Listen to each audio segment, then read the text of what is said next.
Le mieux, c'est que je me présente moi-même. Je suis l'époux de Catherine, grand-père et grand-père, diacre, avec cette petite particularité que je suis diacre de rite latin, diocèse de Metz, et diacre de rite byzantin dans l'Église catholique d'Ukraine, un pays dont on parle un petit peu en ce moment. C'est même sa fête nationale. Et je suis historien. Ensuite, j'ai travaillé pendant 10 ans dans l'aide humanitaire dans le tiers-monde, près de 30 ans avec l'aide à l'Église en détresse, dont j'étais le directeur, et puis maintenant, à la retraite, je m'occupe. Voilà pour la présentation. Et je vais essayer de ne pas me rapprocher du micro, sinon ça va être un peu trop fort. Là. Mais là, vous m'entendez bien, même vous, d'accord, très bien. Je ne sais pas s'il y a un libraire ou une libraire parmi vous, sinon vous savez que les libraires, ils rangent les livres par catégorie, quoi. Et à côté de catégories bien connues, les livres scolaires, de sciences, de littérature, de poésie, etc., il y a une catégorie de livres qui s'est un peu enflée depuis quelques décennies, à savoir les livres qui annoncent la fin de l'Église catholique. Il n'y en avait quasiment pas il y a 2 générations. Ils sont devenus fréquents à partir en gros, 1977. J'en ai noté une quarantaine en 20 ans. Ça faisait quasiment un tous les 2 ans, jusqu'en 2017. Et puis depuis 2018, ça s'est vraiment emballé. Les livres qui annoncent la mort, la fin, le déclin, les derniers jours, etc. de l'Église catholique. On en compte autant, plus d'une vingtaine en 5 ans. Donc vous voyez, ça fait 1 par trimestre. Et comme en tant qu'historien, puis pour avoir travaillé pendant 30 ans avec les églises persécutées, j'avais quelques connaissances là-dessus. Un éditeur m'a proposé d'écrire sur le thème et d'écrire sur des périodes où il y a eu des imbéciles seuls auraient parié sur les époques un sesterce, un liard, un sou, un mark, un rouble ou un franc sur l'avenir de l'Église catholique. Seuls les imbéciles l'auraient fait. Et je dirais un peu malheureusement, parce que le titre que je voulais donner au livre, c'était « Petite histoire de l'Église à la lumière de la résurrection ».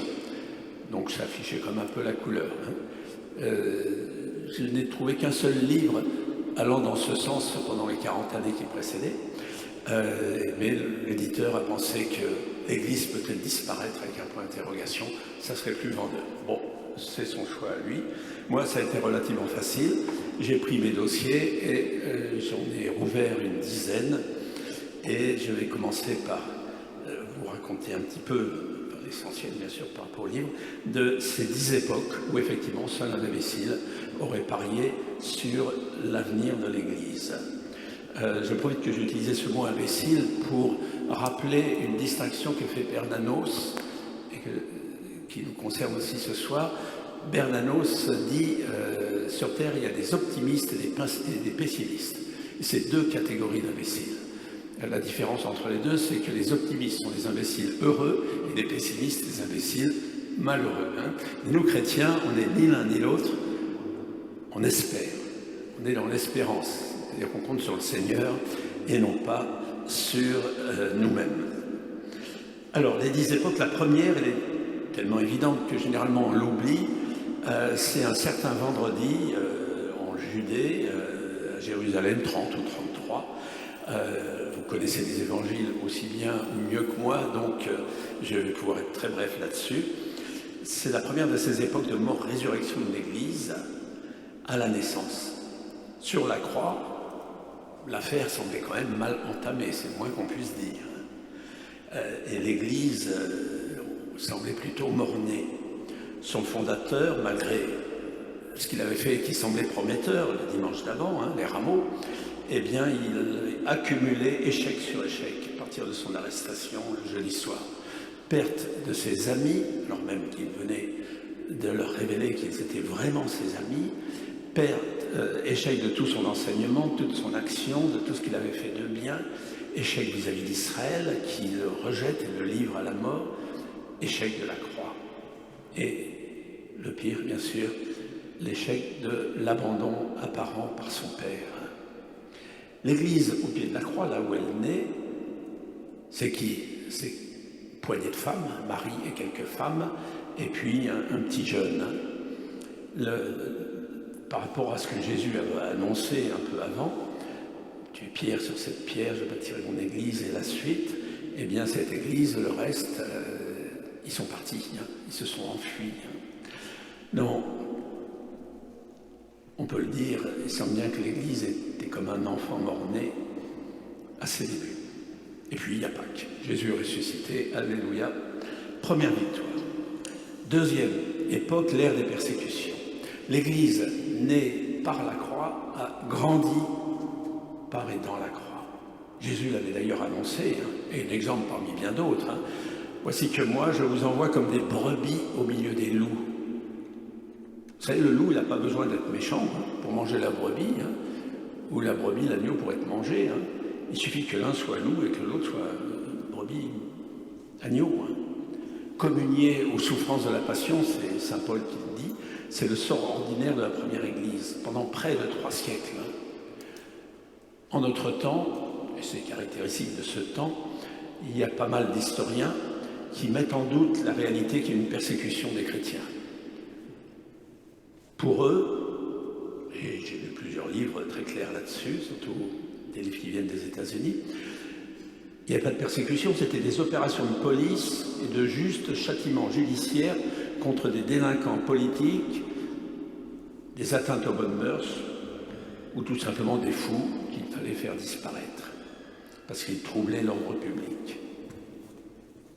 L'étonnant, c'est que ces historiens de nos pays reprennent exactement les arguments des juges et des bourreaux il y a 1 ou 2 générations dans l'Allemagne nazie ou dans l'Union soviétique.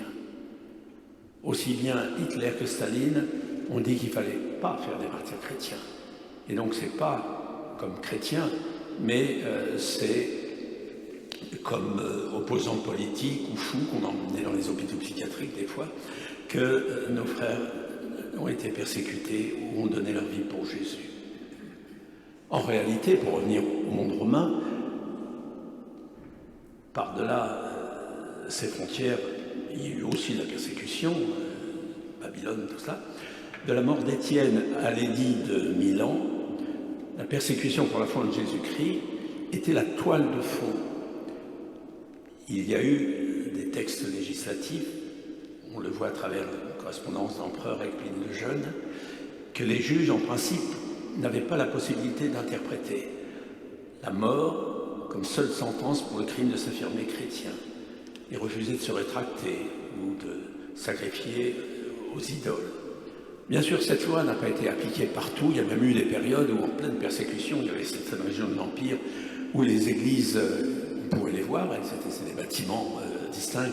Donc ça n'a pas été partout la même rigueur, mais c'était partout, on peut dire, l'horizon sur lequel pendant presque 3 siècles, nos ancêtres dans la foi ont vécu. Autrement dit, pour eux, être chrétien, c'était penser que je suis vraiment redevable de ma vie éternelle à Jésus, et que pour le remercier, je suis prêt à lui donner la mienne en ce monde. Et ça situe le christianisme à son niveau fondamental, pas une sagesse, philosophie, une gnose, tout ce que vous voulez, mais une question de vie et de mort. La pire des persécutions, la plus systématique, a été celle de Dioclétien, début du IVe siècle. Elle a tellement été radicale que quand Dioclétien a pensé qu'il fallait l'arrêter parce qu'il n'y avait plus de chrétiens, il a fait graver l'inscription, par les latins à l'époque, Nomine Christiano Deleto. On peut traduire en souvenir du non-chrétien éradiqué. Et puis, presque tout de suite après, il est mort, en 311. Et on l'a inhumé dans un très grand, un impressionnant mausolée sur la côte d'Almate. Et puis l'année suivante, son successeur, Constantin, suite à la bataille du Mont Pompilius, proclame la liberté, la paix religieuse. C'est la victoire des martyrs de l'Église qui sort de la grande persécution plus forte que jamais. Attention, ce n'est pas l'Église qui doit sa victoire à Constantin, c'est lui au contraire qui est son débiteur. Quant au mausolée dans lequel Dioclétien s'est fait enterrer, il deviendra bientôt une cathédrale chrétienne. Troisième époque, 312, exactement l'année de l'édit de Milan. Donc à peine la persécution est-elle en train de se terminer que nouveau défi commence. 312, c'est l'année de l'ordination sacerdotale à Alexandrie d'Arius. Arius, c'est un intellectuel qui devient prêtre, et c'est aussi l'arianisme, un des défis les plus durs qu'ait jamais connu l'Église, et qui va toujours ressortir. On est même en plein dedans en ce moment. Il part d'une question toute simple. Qui est Jésus-Christ?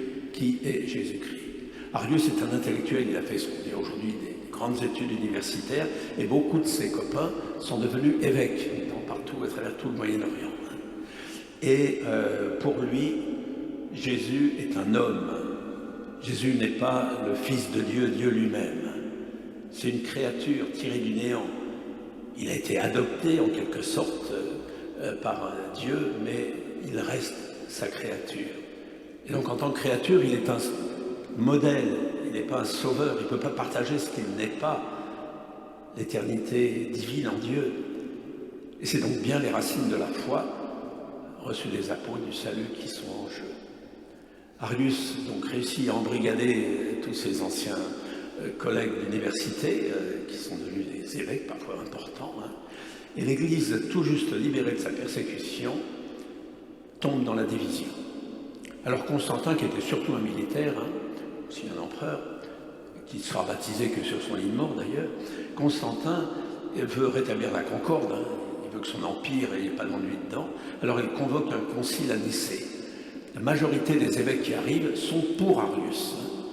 Et puis voilà que l'évêque d'Alexandrie et surtout son jeune secrétaire, un diacre, qui s'appelle Athanase, réussissent à convaincre la grande majorité, à part 2 ou 3 de leurs confrères, que non, la foi des apôtres, c'est Jésus, Dieu né de Dieu, lumière et de la lumière, vrai Dieu, consubstantiel, ce fameux mot là qui a fait un peu de bruit ces derniers temps et qui ne veut pas dire de même nature tout simplement. Cette victoire donc à Nicée, où c'est voté à la quasi-unanimité, semble sans lendemain. Pourquoi? Parce que Constantin a un petit défaut. En soi, c'est un défaut de ne pas être un grand théologien, donc, mais comme il ne l'est pas, il est très facilement convaincu par le dernier évêque qui lui a parlé. Et comme autour de lui, ce sont des évêques qui étaient ariens, puis qui finalement le redeviennent plus ou moins fortement, eh bien, le balancier repart du côté de l'arianisme, et ça va durer pendant un bon demi-siècle. Un bon demi-siècle avec des branches ariennes plus ou moins radicales. Il y a ceux pour qui Jésus est une créature de Dieu comme la sauterelle. Il n'y a pas de différence entre Jésus et une sauterelle. Enfin, sauf que l'un est un homme et l'autre est un insecte. Mais sinon, il n'y a pas de différence. Avec les semi-arianismes du Fils semblable, mais pas consubstantiel au Père, etc. Et les empereurs vont favoriser telle ou telle branche. Et il reste guère en Orient. Il y en a plus en Occident, mais à cette époque, l'Orient, c'est le cœur de l'Empire. Athanase est presque tout seul. Il n'y a pas évêque, Saint Jérôme écrit en se plaignant « L'univers entier gémit, s'étonne de se retrouver à rien ». Et puis, en 379, là qu'un empereur arrive, Théodose, qui lui n'est pas rien, mais est ce que nous disons aujourd'hui catholique orthodoxe. Et alors, il se passe une drôle de chose. Non seulement il fait réaffirmer la foi de Nicée dans un concile, mais l'arianisme qui avait prospéré tant qu'il y avait le pouvoir impérial derrière lui, alors que l'orthodoxie se maintenait, l'orthodoxie au sens de la foi, pas de l'église orthodoxe qui est née 1000 ans plus tard, à peu près, l'église orthodoxe catholique, si vous voulez, eh bien, c'est toujours maintenu parmi le peuple, surtout quelques évêques, mais surtout parmi des simples fidèles. Eh bien, quand le pouvoir impérial ne soutient plus l'arianisme, l'arianisme quasiment disparaît du jour au lendemain, alors que l'Église demeure. Il va réapparaître parce qu'il y a eu des missionnaires ariens chez les barbares, chez les Goths, et quand les Goths vont envahir et dominer l'Empire, l'arianisme va revenir avec eux. Mais l'Église, donc, qu'il avait emporté sur ses persécuteurs, a failli être emportée par une dissidence dans son propre sein. Nous savons tous, enfin, l'histoire nous le dit, que les guerres civiles sont les plus dures. Et la crise arienne, en plus, illustre la confusion entre le religieux et le politique, encore quelque chose qui va arriver bien des fois dans tous les sens dans l'histoire de l'Église. Et il faut dire qu'un des évêques ariens, qui était le plus proche conseiller de Constantin, il avait une idée assez simple: un Dieu, un empereur, un peuple. Ein Gott, ein Führer, ein Volk, comme on dit dans une langue voisine de la française. Et ça flattait plutôt le poil de l'empereur. Donc cette influence du politique. Mais ça montre aussi ce qu'on dira à propos de Solzhenitsyn, la dissidence d'un seul. Athanase a passé 55 ans caché, donc on dira dans le maquis aujourd'hui, emprisonné, exilé, etc. La plus grande partie de sa vie, et comment la dissidence d'un seul peut faire vaciller ce qui semble avoir tout le pouvoir pour lui. En fait, l'arianisme a ressurgi plus d'une fois dans le cours de l'Église. Il correspond donc à une des réponses fondamentales possibles à la question du Christ, qui nous dit « vous qui dites je suis », le refus de la divinité. On va le retrouver au moment de la Renaissance, je redirai un mot tout à l'heure, et puis ou en France à partir du XIXe siècle.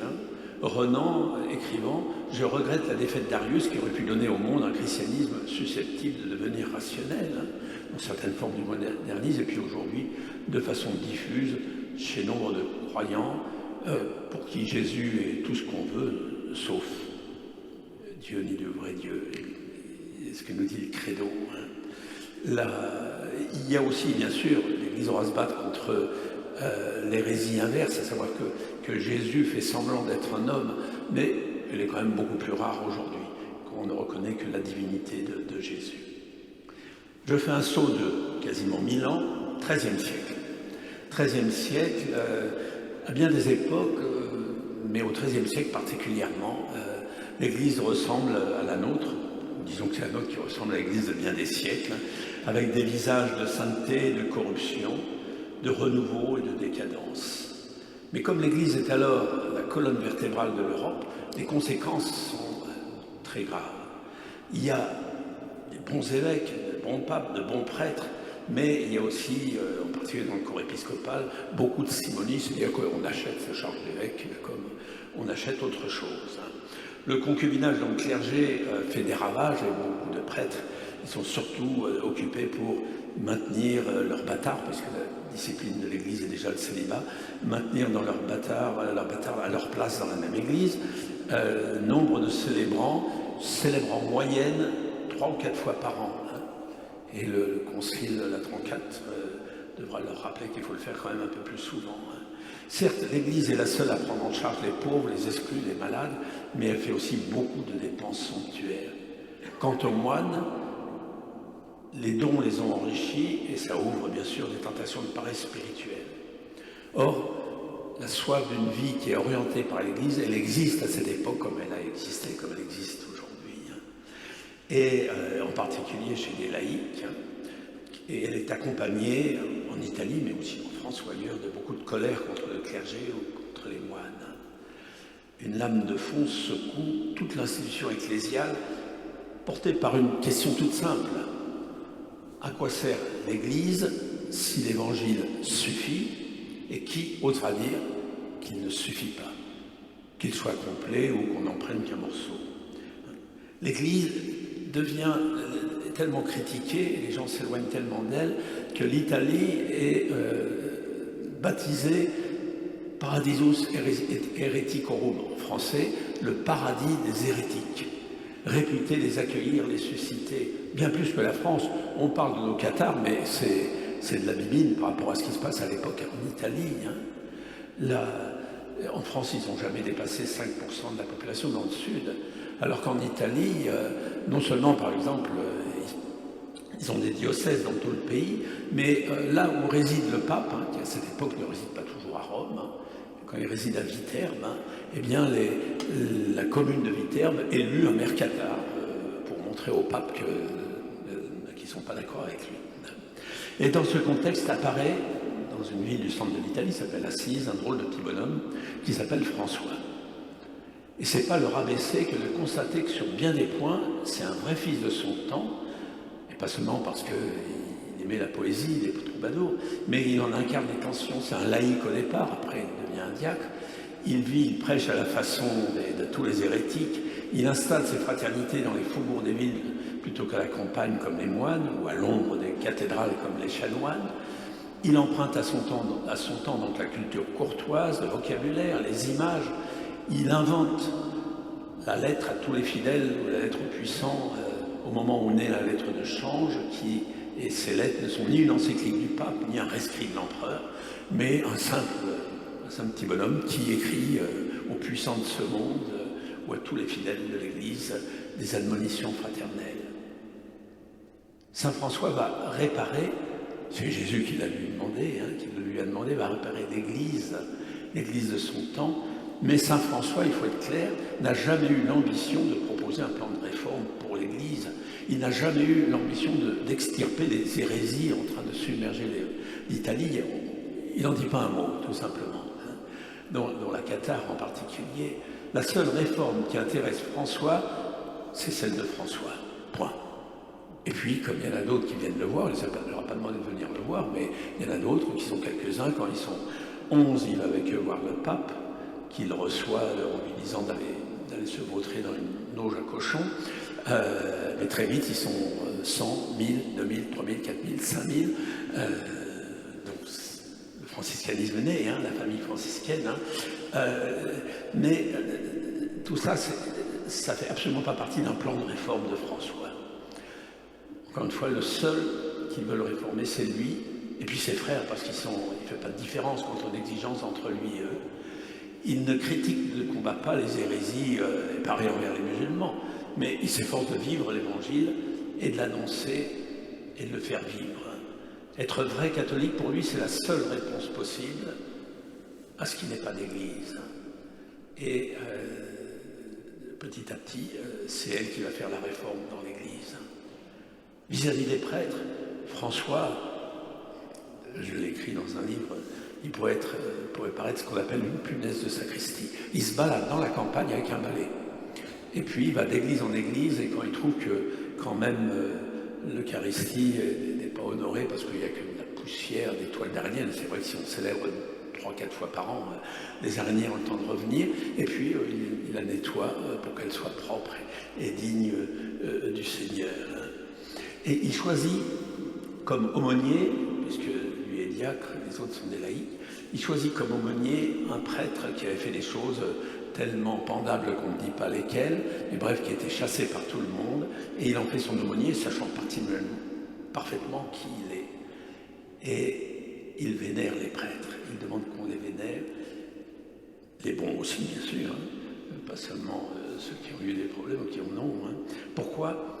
Il écrit « Je veux les respecter, les aimer, les honorer comme mes seigneurs. Je ne veux pas considérer en eux le péché, c'est le Fils de Dieu que je discerne en eux.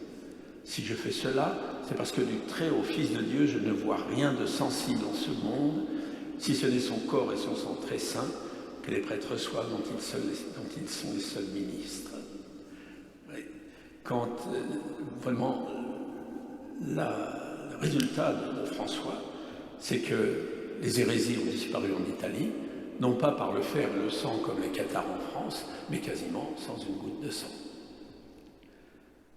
C'était la 4e époque. 5e époque, un petit peu plus tard, j'ai marqué objectif Rome. Depuis le 7e siècle, l'histoire de l'Église est liée à celle de l'islam et elle continuera de l'être. On ne saurait énumérer toutes les dimensions de cette relation tellement elles sont variées d'une époque à l'autre, d'une région à l'autre, du meilleur au pire. Je m'en tiendrai donc à une parmi d'autres, la 3e poussée générale vers l'Europe occidentale de l'islam au XVe siècle. 1453, Constantinople tombe. Le sultan ottoman Mehmed II se réclame nouvel empereur de Rome et il écrit au pape « Attendez-moi d'un moment à l'autre, j'arrive ». D'ailleurs, les Ottomans sont depuis 1385, donc bien avant, à quelques dizaines de kilomètres des côtes de l'Italie en Albanie. Pie II, le pape, prépare une lettre et il dit au sultan « Je suis prêt à reconnaître votre dignité impériale sur l'Orient et sur l'Occident. Simplement, je vous demande de vous faire baptiser avant. » Bon, il n'y a pas de réponse. Pourtant, la même année 1453, le pouvoir ottoman a une épine dans le pied. Justement, l'Albanie, qui s'est révoltée depuis 10 ans. Depuis la conquête, les clans chrétiens devaient payer un tribut et surtout envoyer leurs fils, les fils des chefs de clan, en otage à la cour ottomane où ils étaient convertis de force à l'islam. Et un de ces jeunes, ancien Georges, devenu Iskander Kastriota, Skanderbeg, est un des meilleurs généraux du sultan. Quand en 1443, donc 10 ans avant 1453, il sort un étendard chrétien et avec quelques compagnons lève le signal d'une révolte. Il s'empare d'une citadelle et ce qui montre quelle âme ça peut être, Skanderbeg. Il dit alors « Nous devons remercier Dieu d'avoir fait que nos ennemis ont remis entre nos mains cette forteresse sans massacre ni bain de sang. » Mais bien sûr, le sultan n'est pas très content.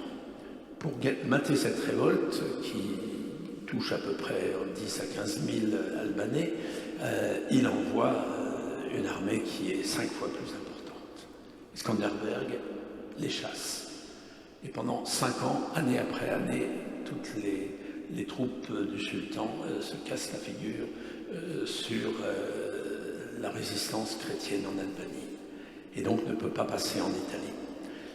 Alors le sultan décide d'assiéger personnellement le fief de Skanderbeg à Krouillé, et les assiégés à 1 contre 10 mettent en déroute leurs assiégeants. Le sultan s'enfuit, son fils lui succède et il va prendre Constantinople. La devise de Mehmet, un seul Dieu au ciel, un seul maître sur terre, on la retrouve une fois de plus, cette devise politico-religieuse. Et la première chose qu'il fait, c'est que lui aussi attaque l'Albanie et lui aussi prend une déculottée. Alors il décide de changer et d'aller vers Rome en remontant le Danube. Le pape appelle au secours tous les rois, les princes, Angleterre, France et tous les autres, les petits rois d'Espagne, etc. Mais tous se défilent parce qu'ils ont leurs problèmes entre eux et ils préfèrent se faire la guerre plutôt que d'être ensemble contre l'armée du sultan, dont ils ont peur. À Rome même, on raconte que déjà plusieurs cardinaux ont envoyé des lettres au sultan pour l'assurer de leur soumission quand il arrivera à Rome, comme l'a fait le patriarche de Constantinople dès le lendemain de la prise de la ville. Seul un vieux franciscain qui s'appelle Jean de Capistran n'est pas d'accord. Et il répond à l'appel du pape de se mobiliser. Il rencontre un noble hongrois qui s'appelle Jean Hunyadi, presque aussi vieux que lui, 70 ans, Jean de Capistran, très malade d'ailleurs, et qui, des décennies avant, avait réussi un moment à contenir les Ottomans. Il faut résister coûte que coûte, disent les deux. Mais qu'est-ce que vont faire quelques milliers de cavaliers et quelques 30 000 paysans ou artisans qui ont des frondes ou des faux contre l'armée qui a plus de 150 000 hommes et 300 bateaux et qui s'approche de Belgrade? C'est là où ils vont se rencontrer. L'étrange armée de Jean et la troupe de Hunyadi donc arrivent en vue de la ville et les deux gens jouent leur bateau. Tandis que les cavaliers remontent la rive, le franciscain trouve des barques, des petits bateaux, il fait monter tous ces gens dedans, et là, en se souvenant de Gédéon, il lève son étendard, enfin ça c'est pas pour Gédéon, c'est après, il lève son étendard où est brodé le nom de Jésus, et après avoir prié et fait briller, il a fait avancer les bateaux sur le fleuve en chantant les louanges du nom de Jésus, avec des trompettes qui jouent, et tous les autres tapent sur tout ce qu'ils peuvent trouver pour faire le plus de bruit possible. Et les bateaux, les 300 grosses galères ottomanes sont d'abord interloqués par cette espèce de flotte qui vient vers eux, et puis poussés par le torrent, et puis quand ils arrivent sur eux, ils prennent peur, ils se bousculent, les bateaux prennent feu, et les chrétiens rentrent dans Belgrade. Pendant 15 jours, Mehmed II fait canonner la ville jour et nuit, et puis les Ottomans passent à l'attaque. C'est à 10 contre 1, mais comme les rues de la ville du Moyen-Âge, les rues sont très étroites, eh bien des milliers d'Ottomans sont tués, seulement 62 chrétiens, et les Ottomans reculent.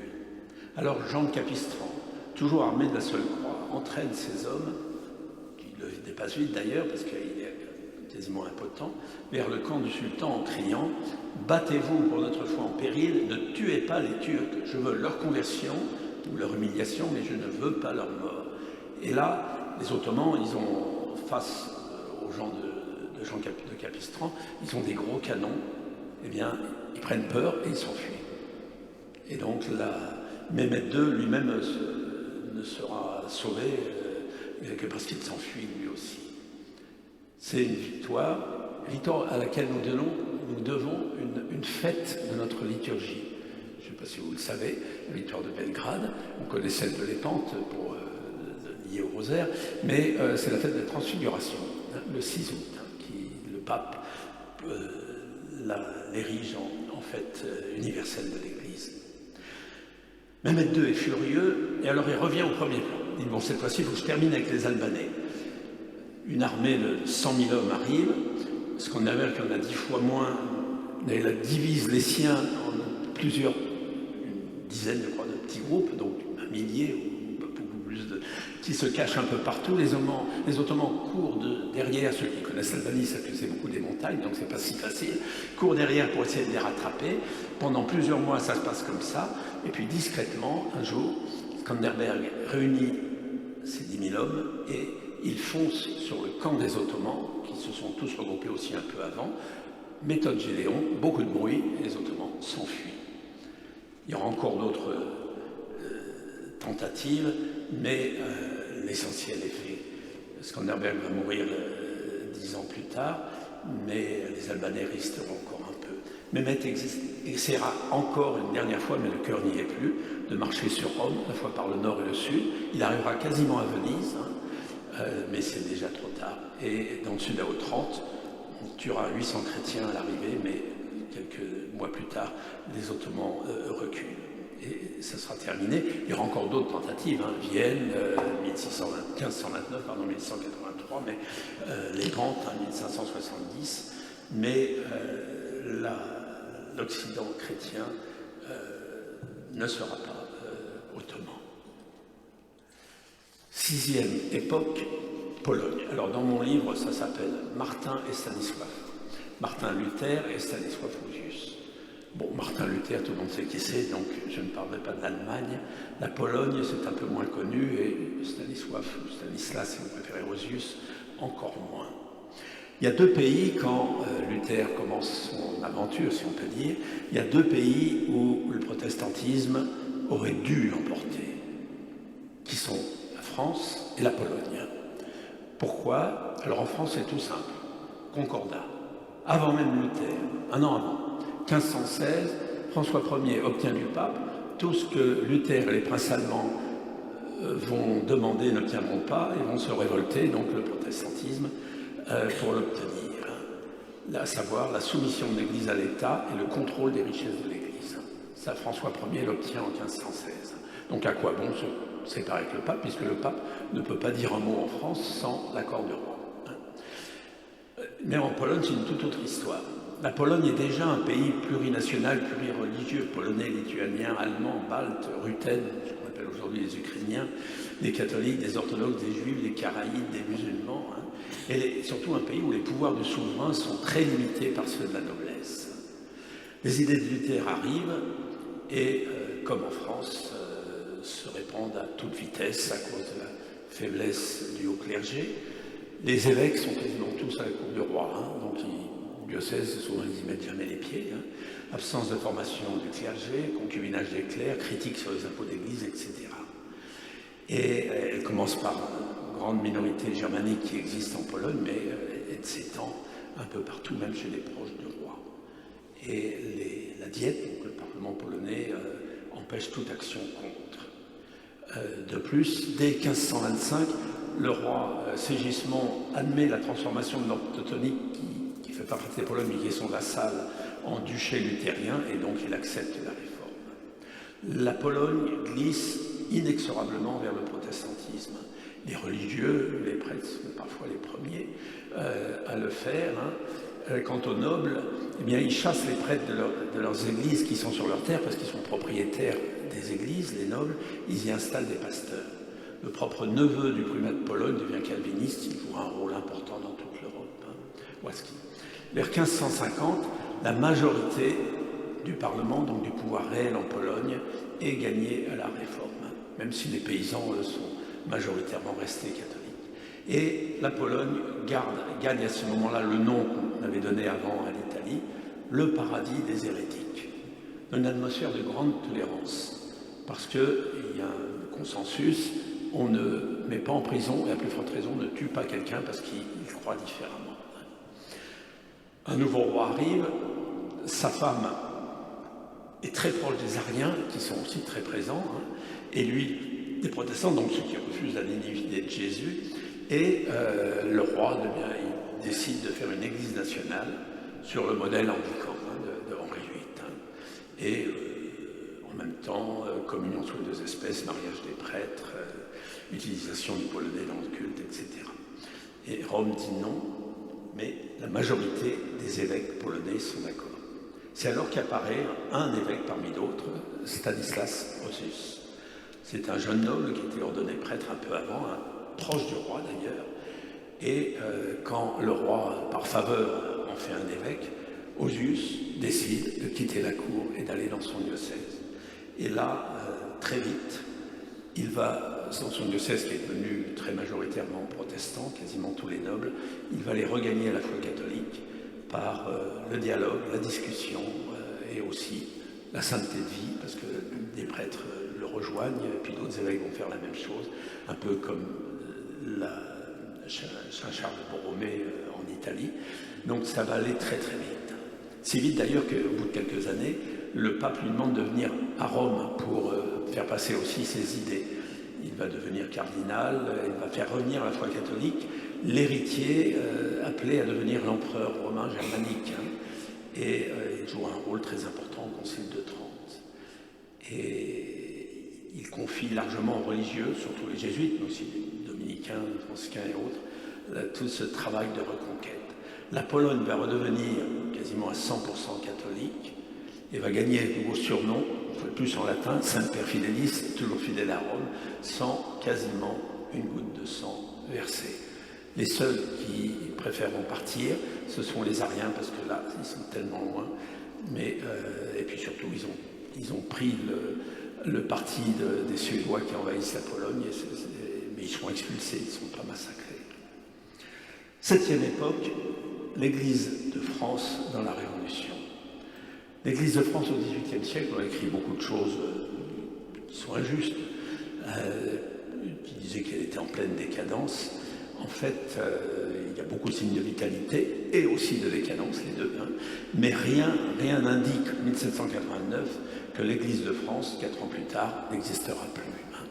Dans les cahiers de doléances, on trouve énormément de demandes d'amélioration de la vie de l'Église, mais pas de la détruire.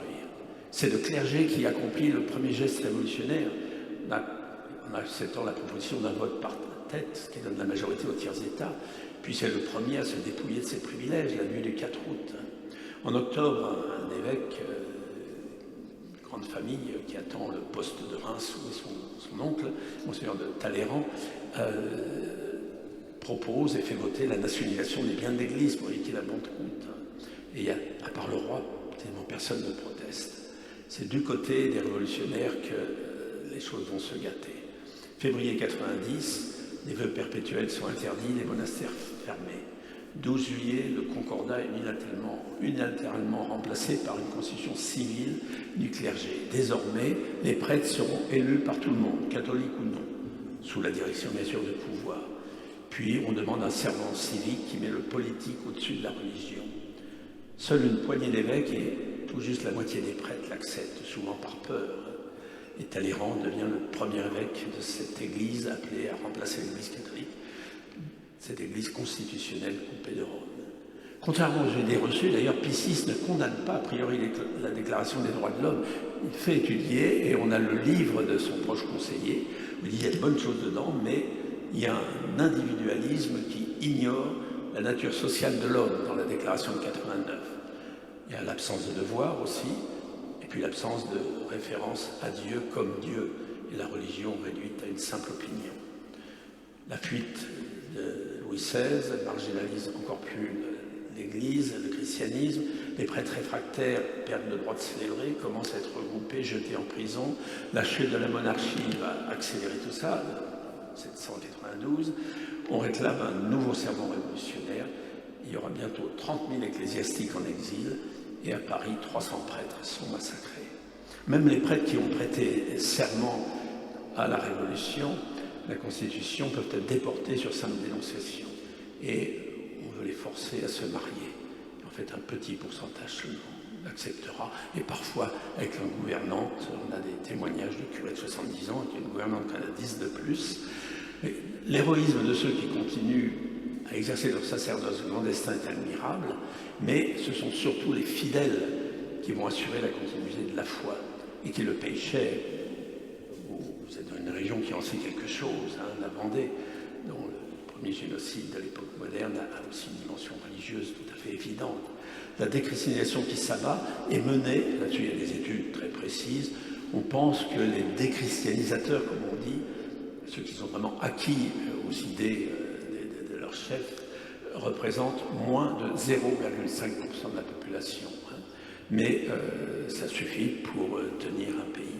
Et comme on ne détruit bien que ce qu'on remplace, c'est Danton, ces chefs qui disent cela, les montagnards instaurent un culte nouveau pour canaliser la foi religieuse dans lui. Calendrier révolutionnaire imposé en octobre 93, les noms de lieux sont débaptisés, on va à Étienne, par exemple, plutôt qu'à Saint-Étienne, hein, etc. Les clochers rasés, les statues des autres signes chrétiens sont abattus, brisés. Souvent, s'y ajoutent des sacrilèges que les historiens du XXe siècle vont minimiser le plus souvent, même des fois les historiens catholiques. Tout ceci pour faire disparaître tout signe que la religion chrétienne n'ait jamais existé dans ce pays. Vis-à-vis des réfractaires, c'est la terreur. Peine de mort, exécution immédiate pour les exilés revenus, pour les condamnés à la déportation, puis sur simple dénonciation. Les prêtres jureurs, d'ailleurs, qui avaient accepté la Constitution et avaient fait le serment, ne sont bientôt pas plus épargnés que les autres. On instaure, donc, pour remplacer le culte de Dieu de l'Église catholique, le culte de la raison, qu'on met en place à la place des cultes de Christ à Notre-Dame, rebaptisé Temple de la raison. Robespierre se dissocie, on ne sait pas exactement pourquoi, réticence devant les excès, peut-être, même, sûrement même, un attachement au déisme. Alors Robespierre décide que Dieu a le droit d'exister. Donc Robespierre fait voter l'existence de Dieu par la Convention, et il en impose un culte. Il préside lui-même le vin prairial de l'an 2, où il joint, 94 jours de la Pentecôte, la première grande fête de l'être suprême, qui lui attire d'ailleurs beaucoup de colibés. 2 jours plus tard, c'est la Grande Terreur. Et on le reverra dans une autre situation, les deux événements sont liés pas seulement à cause de la date. Je passe plus vite, bien sûr, après la chute de Robespierre, la politique de terreur du religieux continue quelque temps, mais face à la résistance des croyants, elle décide de tolérer le culte constitutionnel, toujours persécution contre ceux qui sont fidèles à Rome. Le directoire ne renonce pas à son rêve de religion nouvelle, la théophilanthropie et autres. Un des directeurs, la Réveillère Lépo, à qui Talleyrand, qui était certainement une crapule, mais qui avait de l'humour, lui dit « Écoutez, vous voulez vraiment que votre religion, elle marche ? Jésus-Christ, pour fonder sa religion, a été crucifié et ressuscité. Essayez d'en faire autant. » Bon. De fait, les cultes révolutionnaires vont disparaître très rapidement.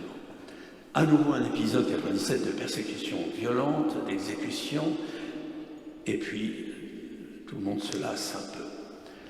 Étonnamment, l'Église catholique a béatifié 439 martyrs de la Révolution, mais n'en a canonisé qu'un seul à ce jour, il y a quelques années, frère Leclerc, grâce à un miracle qui a eu lieu au Venezuela, même pas chez nous, Donc à nous de les prier, hein, ces martyrs et Dieu sait si dans votre région, comme dans la mienne, il y en a eu. Quand Bonaparte arrive au pouvoir, bon, il fait la même chose, persécution. Mais il comprend vite son erreur. La déchristianisation est tellement tenue en échec par la résidence populaire qui, à part la Vendée, ne débouche pas sur la prise d'armes. Hein. Il y a des milliers de prêtres cachés dans les bois, les gorges. Certains célèbrent des messes avec des centaines, voire des milliers de fidèles. Alors Bonaparte a une idée, ce qu'il considère une idée de génie. Il décide de signer un concordat avec le pape. Le pape envoie le cardinal Gonsalvi, secrétaire d'État, à discuter avec lui. Hein. Bonaparte, en fait, son idée, il le dira d'ailleurs, elle est relativement simple. Il n'est peut-être pas tout seul à la penser. Un curé, ça m'économise 10 gendarmes. Il fait peur aux gens, et les gendarmes, tout ça. Donc ça coûte moins cher. Donc je rétablis l'Église catholique, mais c'est moi qui vais la diriger. Alors, Gonsalvi n'est pas vraiment d'accord, il le lui dit. Bonaparte se fâche, il dit « N'oubliez pas que si on ne signe pas le concordat, je recommence la persécution et je serai celui qui va détruire votre Église, l'Église catholique. » Et Gonsalvi lui répond « Vous savez, monsieur le premier consul, nous, les chrétiens, les catholiques, ça fait 1800 ans que par nos bêtises, on essaye de la détruire, on n'est toujours pas arrivé. Alors si vous croyez y arriver, vous êtes dans l'illusion. » Et Bonaparte devient un peu plus gentil, même si après il va avoir des annexes au concordat qui lui donnent un pouvoir que lui donne absolument pas le concordat. Donc, quand le christianisme renaît, c'est par la volonté d'un homme qui n'est pas vraiment chrétien lui-même, c'est le moins qu'on puisse dire, hein, et il renaît surtout tellement pauvre en homme, en bien, qu'on peut se demander si ce que la persécution n'est pas réussi, la domestication par le pouvoir et la pauvreté ne va pas le faire. Et pourtant, l'Église est à la veille des périodes les plus florissantes de son histoire. Un seul chiffre parmi bien d'autres, hein, il y en a tellement d'autres. Hein. En 1815, il y a un peu plus de 10% des élèves de l'école normale supérieure, donc l'élite de l'élite, comme on dit, hein, la fleur de l'élite, qui sont cathos, voilà, comme on dit. 1815, un peu plus de 10%. 1848, 78%. Donc c'est l'époque où il y a cette blague qui circule à Rome que Dieu n'arrive plus à suivre les fondations de la congrégation féminine en France. Il y en a tellement qu'il n'arrive plus à suivre. Bon. 8e époque. Dieu est mort, l'Église ne tardera pas à suivre. Je reste au 19e siècle. Il faut partir un tout petit peu en avant, 18e. Révolution était un exemple, mais ça s'inscrit dans tout mouvement. On voit un bénédictin athée dont des chants exaltent le rien. Un Allemand, lui aussi athée, Anastasius Klotz, qui va d'ailleurs créer le culte de la raison, qui fait l'apologie du nihilisme, ou un degré un peu moindre, mais le fameux Kant, qui prétend enfermer la religion dans les limites de la simple raison humaine, et la sienne surtout, et la culture qui suit.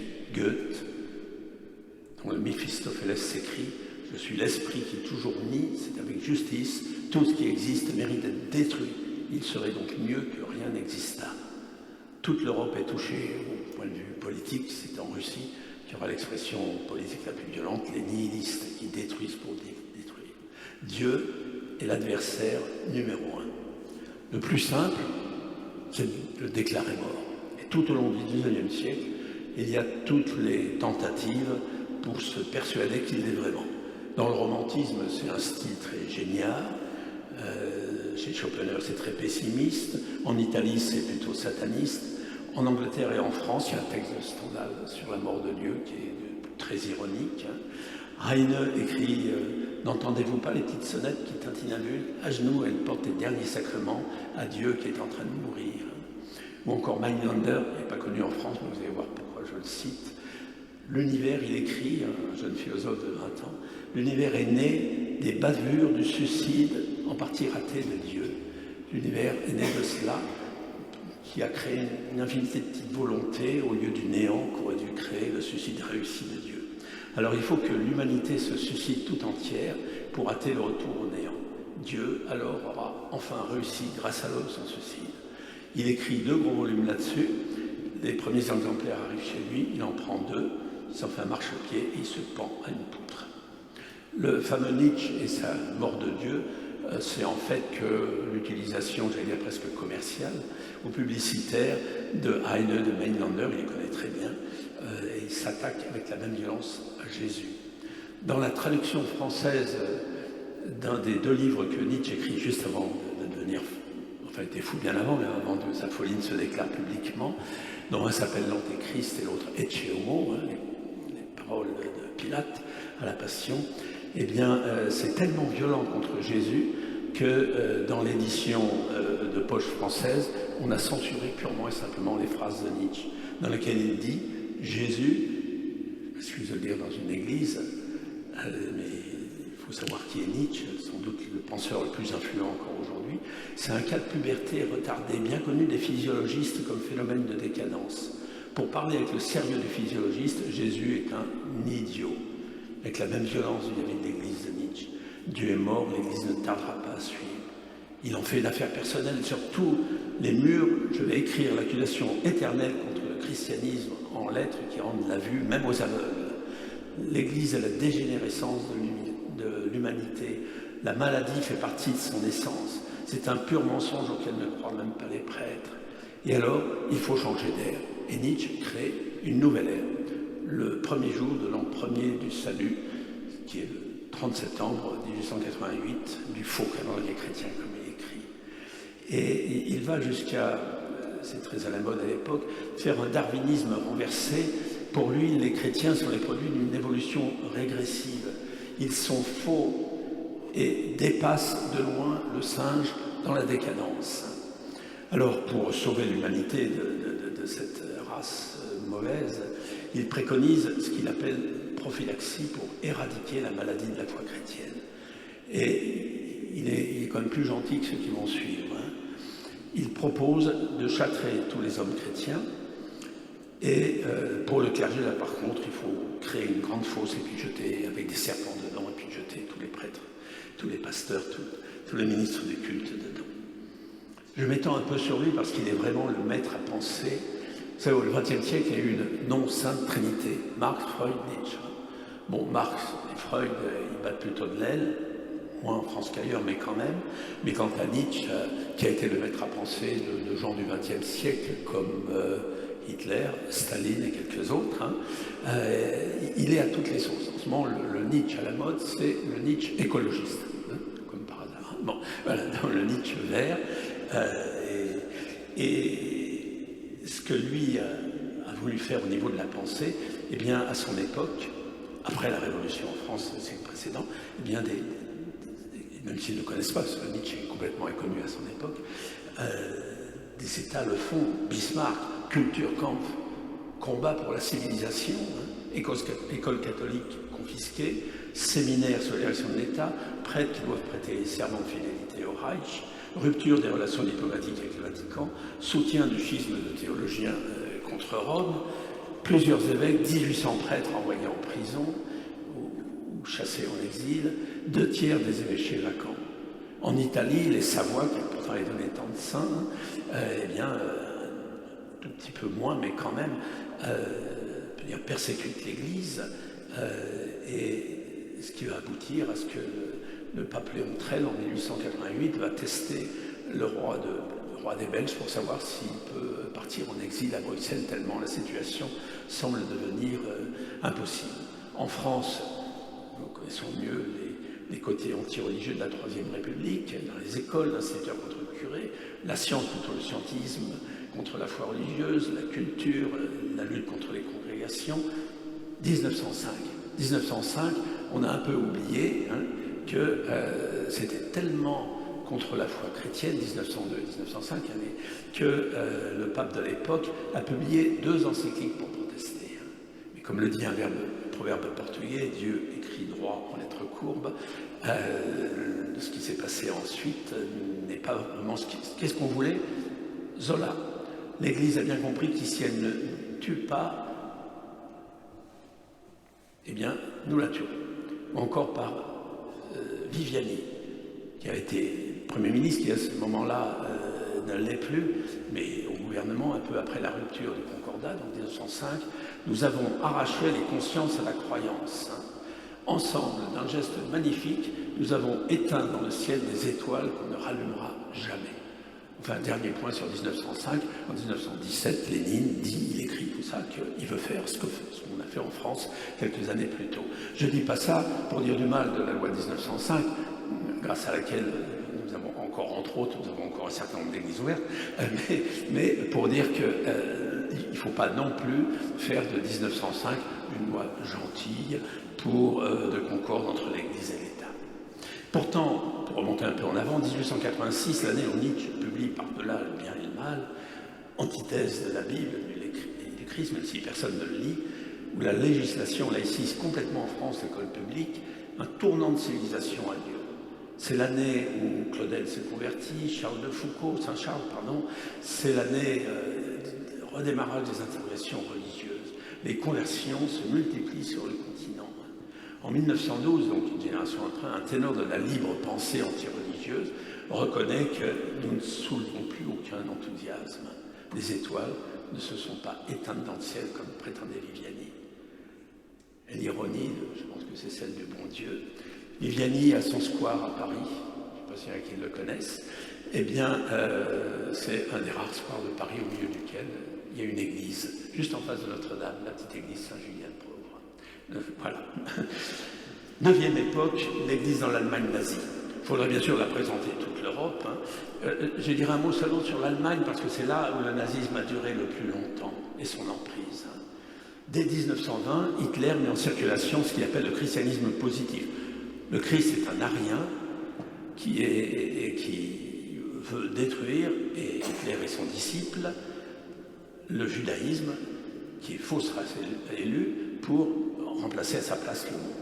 Un premier nazi déclare alors, ils sont pas encore au pouvoir, pour détruire le christianisme qui a empoisonné notre esprit, le remplacer par les dieux germaniques, des combats terribles seront indispensables.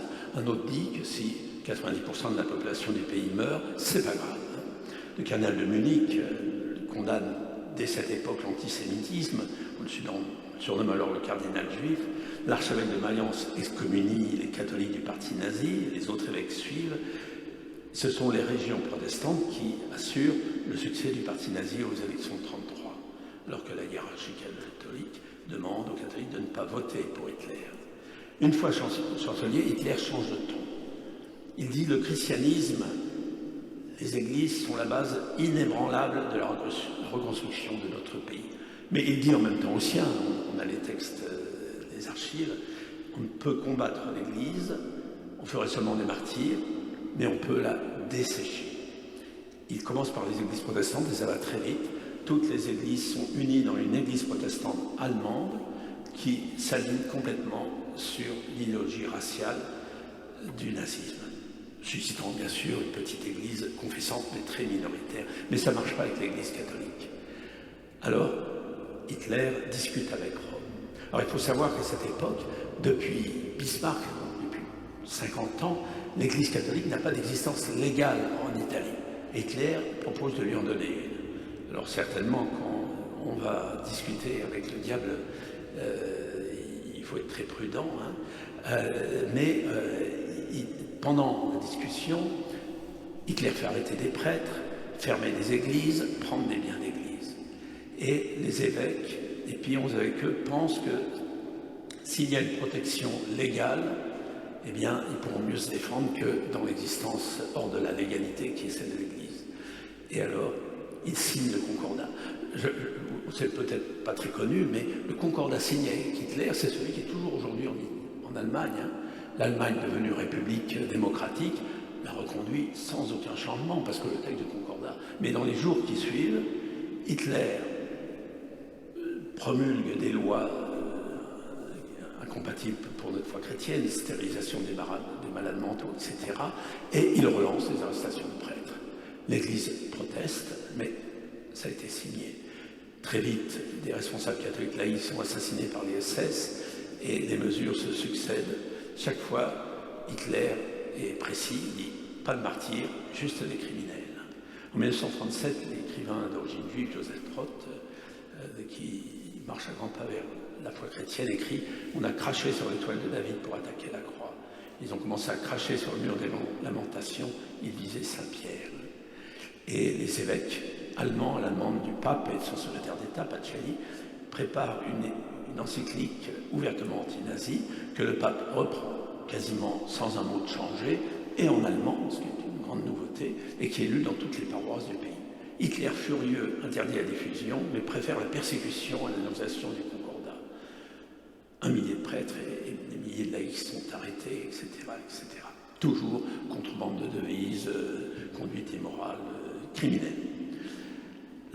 Durant la Deuxième Guerre mondiale, l'épiscopat allemand est pris en tenaille entre les atrocités nazies qu'il connaît, et surtout contre les juifs et d'autres, et puis son amour de la patrie et le souci pastoral des soldats. Puis le légalisme aussi, qui est un trait qui lui est partagé par beaucoup. Le nazisme est absolument condamnable, mais Hitler est un chancelier légalement nommé. Plus la guerre avance, plus Hitler se montre hostile à la foi chrétienne. On le sait à travers non seulement les notes de quelqu'un qui a quitté à ce moment-là l'Allemagne, mais même à travers les notes de ceux qui sont ses secrétaires jusqu'au bout.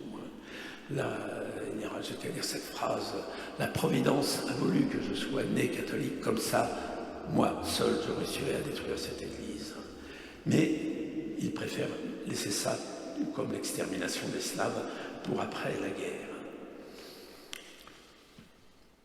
Les martyrs seront nombreux, plus de 8000 prêtres, la moitié du clergé allemand va souffrir des mesures, et beaucoup sont envoyés dans les camps, 241 sont morts martyrs, et bien des laïcs, et bien sûr, bon nombre sont déjà béatifiés, canonisés, et d'autres le seront. J'arrive à la dernière époque, au communisme athée. Je ne cache pas que c'est celle que je connais le mieux, parce que j'ai dû publier près d'une douzaine de livres sur tout cela. J'y allais très vite, parce que le temps passe vite, hein, il est déjà, 9h30. Donc, le sommet, c'est le 15 mai 1932. Ce jour-là, Staline lance le second plan quinquennal, qui proclame entre l'acier et les pommes de terre la disparition, non pas de la religion, mais la disparition de l'idée de Dieu dans la conscience du peuple soviétique. Ouais, c'est bien au-delà du simple athéisme.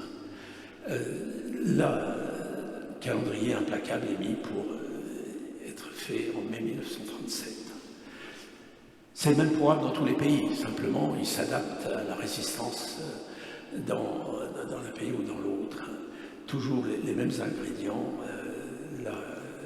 À la fin du communisme, une partie de mon temps été consacrée à aller dans le pays de l'Est, enregistrer le témoignage, écouter le témoignage des confesseurs de la foi survivants sur eux et sur leurs frères martyrs. Hein, donc, il y a une dizaine de livres là-dessus, pays par pays. Hein, et il n'y a pas un seul, que ce soit en Europe de l'Est, en Asie, en Amérique latine, il n'y a pas une seule fois où ça ne soit pas passé la liquidation de la foi chrétienne. Même en Pologne, quelques mois avant la fin du communisme, le régime polonais pensait avoir trouvé enfin la solution pour liquider le catholicisme en Pologne. Des cours de religion dans les écoles d'État. Hein, surprenant, hein. Et donc, les mêmes professeurs qui enseignaient l'athéisme juste avant ont commencé à enseigner la religion. Et ces cours étaient très simples. La religion, c'est bien. Regardez le bouddhisme comme c'est bien, regardez l'islam comme c'est bien, regardez... Malheureusement, il y a une religion qui est franchement mauvaise, c'est le catholicisme. Mais c'est très objectif ce qu'on vous dit, hein. Donc vous en faites ce que vous voulez. Hein. Mais, voilà. Donc c'était bon, il n'a pas eu le temps d'être vraiment appliqué parce que les événements sont allés vite. Mais même, encore une fois, quelques mois avant la fin du communisme, les intellectuels et le régime, ils ne pensaient qu'à ça, liquider l'Église catholique. Ça pouvait aller jusqu'à, là c'était en URSS, cette phrase écrite dans un journal du régime, « Tout adulte a le droit de croire ou non, mais personne n'a le droit d'estropier des enfants spirituellement. Donc il faut liquider la religion. » C'est clair, non? Bon. La disproportion des moyens était incroyable, hein, entre d'un côté ce qu'avaient les croyants et de l'autre côté ce qu'avait le régime. Et pourtant, en 1937, quand Staline a pensé avoir réussi sa liquidation de Dieu de la conscience des soviétiques, eh bien, on a tout simplement demandé aux habitants de l'URSS s'ils croyaient en Dieu. 84% des soviétiques non alphabétisés, donc moins endoctrinés, se déclaraient croyants et près de la moitié de ceux qui l'étaient. Staline s'en est vengé en faisant exécuter 85 000 prêtres pour la seule année 37. En 1956, alors qu'en Pologne aussi, l'Église, pas sa hiérarchie, mais l'Église semblait en train de vaciller, le cardinal Wyszyński, au fond de sa prison, élabore un programme pastoral axé sur des vœux à la Vierge Marie. 10 ans plus tard, la Pologne est plus catholique que jamais, on a vu après avec l'élection d'un pape polonais. En 1963, à Moscou, Monsieur Sleepy, chef de l'Église catholique d'Ukraine, le dernier survivant, est extrait de son camp du Goulag, emmené dans un hôtel KGB à Moscou avant d'être expulsé vers Rome, encadré par 2 agents. Et là, il croise sans doute un employé, moi ce que pensait les gens du KGB, et il lui pose la main dessus. En fait, c'est un religieux qui devient évêque clandestin, qui d'ailleurs sera vite découvert et envoyé dans un camp. Quand la liberté religieuse arrive en Ukraine, le 1er décembre de 1989, eh bien, quelques semaines avant, on pouvait encore lire dans la presse soviétique que les catholiques, ce qui est l'Ukraine occidentale où il y en avait, les catholiques sont encore quelques centaines de nostalgiques du nazisme, un mot que le régime soviétique ou celui qui a suivi aime bien quand il s'agit des catholiques, quelques centaines de nostalgiques du nazi. Liberté religieuse, le jour où Gorbatchev rencontre Jean-Paul II, en quelques semaines, plus de 4 millions des 5 millions d'Ukrainiens de l'Ouest disent « nous sommes catholiques ». Et la plupart des prêtres orthodoxes disent en fait « nous étions catholiques de cœur ». Et je pourrais en dire beaucoup, mais j'arrête là. Sur ce retour de la foi religieuse, j'étais à Moscou des moments où il y avait 500, 600 baptêmes d'adultes tous les dimanches. Bon, ça ne veut pas dire forcément des gens très évangélisés, mais aujourd'hui, les églises des ex-pays communistes font partout face à de nouveaux défis. Mais je voudrais un dernier mot, qui conclura aussi tout ce que j'ai dit, qui est un mot d'espérance, donné par le cardinal Wyszyński sur son lit de mort à un prêtre. Il lui a dit, on était en 81 pour situer les choses, il y avait déjà solidarité, ce n'est pas du communisme que j'ai peur pour mon Église, nous en avons pris la mesure, nous avons vaincu. C'est tellement évident, ça c'est un problème, oui. C'est de la défaite du communisme que j'ai peur quand je vois ce qui se passe à l'Ouest. Bon, on pourrait dire qu'il était assez prophète, sauf que le cardinal Mourant continuait. Quand je vois ce qui se passe à l'Ouest, ce sera le défi de ceux qui viendront après nous. Nous n'avons pas le droit d'être défaitistes à leur place. Oui, ce sera leur défi. Alors, je termine quelques mots de conclusion. Là, ça fait comme un chapitre entier, parce que c'est ce que j'ai quand même le plus travaillé dans mon livre. Mais que dire sur tout cela? D'abord que ça a souvent été fait au nom d'une philosophie de l'histoire. Le progrès, le marxisme, le scientisme, tout cela, qui devait amener la disparition de l'Église. Face à cela, la réponse du Christ lui-même, d'une part, elle est double. Tu es pierre, sur cette pierre je bâtirai mon Église, la puissance de la mort ne l'emportera pas sur elle. D'autre part, le Fils de l'homme, quand il viendra, trouvera-t-il la foi sur terre, avec quand même une petite pointe que nous dit Jésus, et qu'il vaut la peine de les remettre dans le contexte. Le contexte de la parole de Jésus sur la foi sur terre, c'est la veuve importune. Autrement dit, Jésus nous dit, ce qui importe pour nous, ce n'est pas de se demander est-ce que ça va continuer, est-ce que ça va être encore pire que c'est aujourd'hui, ou est-ce qu'il va y avoir renouveau, tout ça, c'est de prier jour et nuit vers Dieu, que l'Église soit dans la détresse ou en pleine expansion. En plus,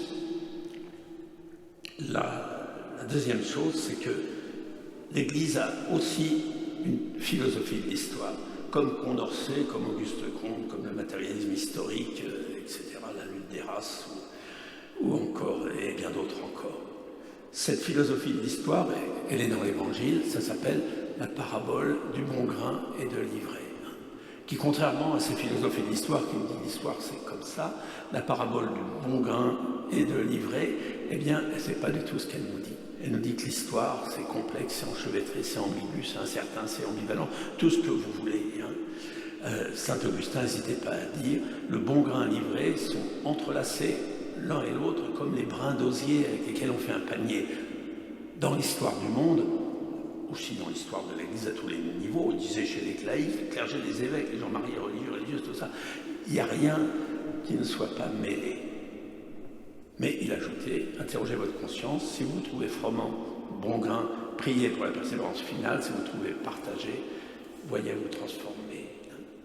Maritain, à notre époque, a dit, il y a une loi dans l'histoire, la seule loi de l'histoire, c'est le progrès du bien et du mal.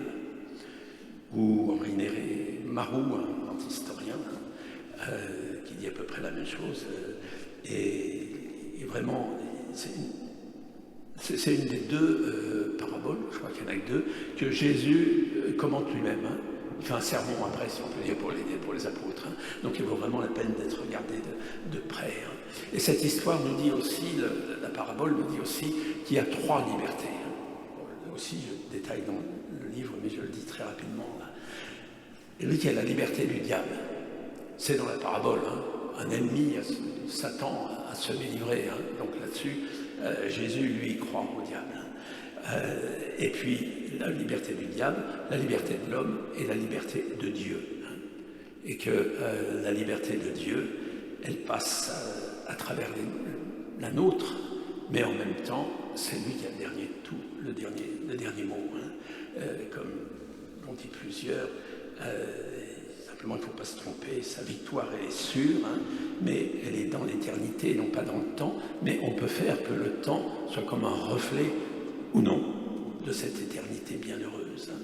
Et là, oui, vraiment je vous invite à reprendre ce texte, à le retravailler, parce que ça, on est dans un monde qui était, et puis qui est peut-être de plus en plus en notre temps, compliqué, on ne sait plus très bien où on va, comme boussole pour nous dans cette situation, et qui nous permet justement de passer non pas de l'optimisme au pessimisme, mais des deux à l'espérance. Et c'est là-dessus, le Seigneur nous donne un petit signe, tout simple. Dans les 10, je n'ai pas insisté dessus, mais sauf peut-être une fois ou deux, dans les 10 époques que j'ai notées, bon, on pourrait en noter bien d'autres, bien sûr, des centaines, à travers les pays, tout cela, on trouve toujours deux facteurs dans la résolution des crises qui tendent à détruire l'Église. Il y a des gens qui prennent les problèmes à bras-le-corps, ce qu'on va appeler une réforme, quel que soit le thème, le type, et les situations ne sont pas les mêmes. Donc ça, c'est sûr. Et il faut, c'est un adage d'ailleurs, l'Église est toujours à réformer et toujours en train de se réformer. Ecclesia semper reformanda, semper reformata.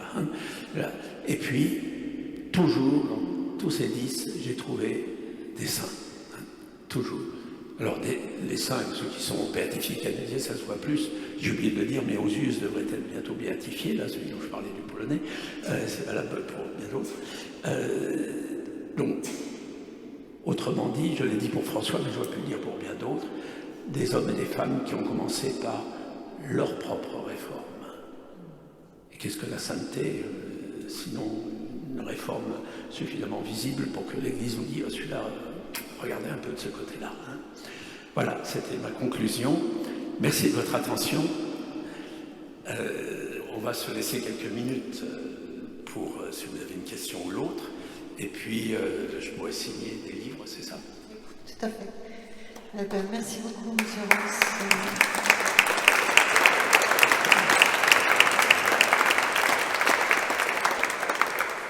Une synthèse brillamment tracée de l'histoire de l'Église qu'on peut approfondir, mais qui nous donne aussi l'espérance qu'à travers tous ces siècles, voilà.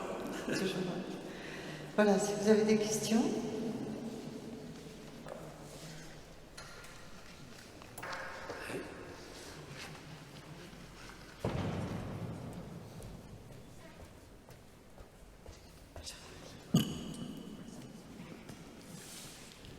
J'avais une question sur l'Ukraine.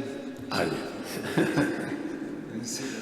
Bon, je l'ai dit que j'étais diacre birituel byzantin. Je n'ai pas pensé ajouter que je suis un des enseignants de l'Université catholique d'Ukraine à Lviv. J'enseigne la géologie œcuménique, c'est-à-dire comment les saints et les martyrs peuvent aider nos églises à se rapprocher. Donc je suis d'autant plus collègues qui ont été tués. Donc là, et enfin, dernière chose, mais le 1er octobre 2023, je publie un livre sur les catholiques d'Ukraine. J'ai travaillé pendant des mois dessus, dans l'urgence bien sûr, mais deux choses à dire, ou trois. La première, il y a eu un moment où, alors c'est pas l'Ukraine, c'est la Biélorussie, était 100% catholique. Bon. Deuxième chose, il n'y a pas, et ça le chef de l'Église catholique d'Ukraine l'a dit il y a 2-3 mois maintenant, il n'y a pas un seul exemple dans l'histoire où une armée russe est arrivée dans un territoire où il y avait des catholiques et où l'Église catholique n'a pas été liquidée.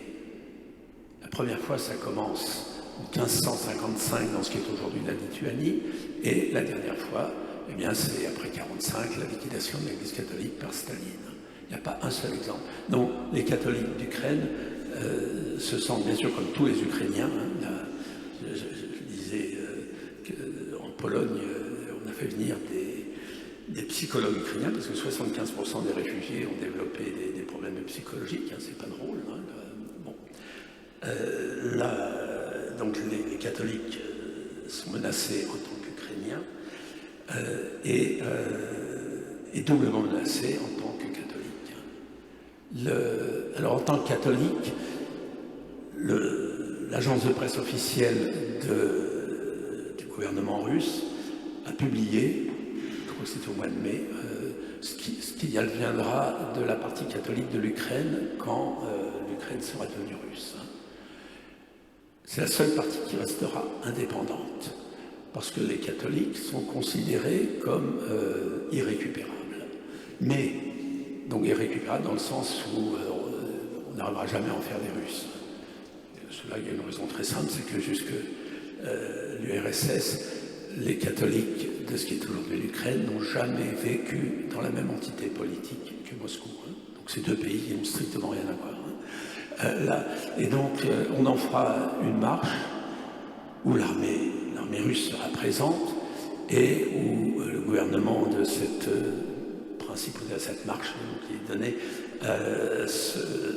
fera les choses que nous on voudra, mais si on les mettait chez nous, ça serait un mauvais exemple pour les autres Ukrainiens. Donc on en ferait ce petit pays confiant. C'est quand même gentil par rapport à d'autres époques où c'était la mort ou la Sibérie, si on voulait rester catholique.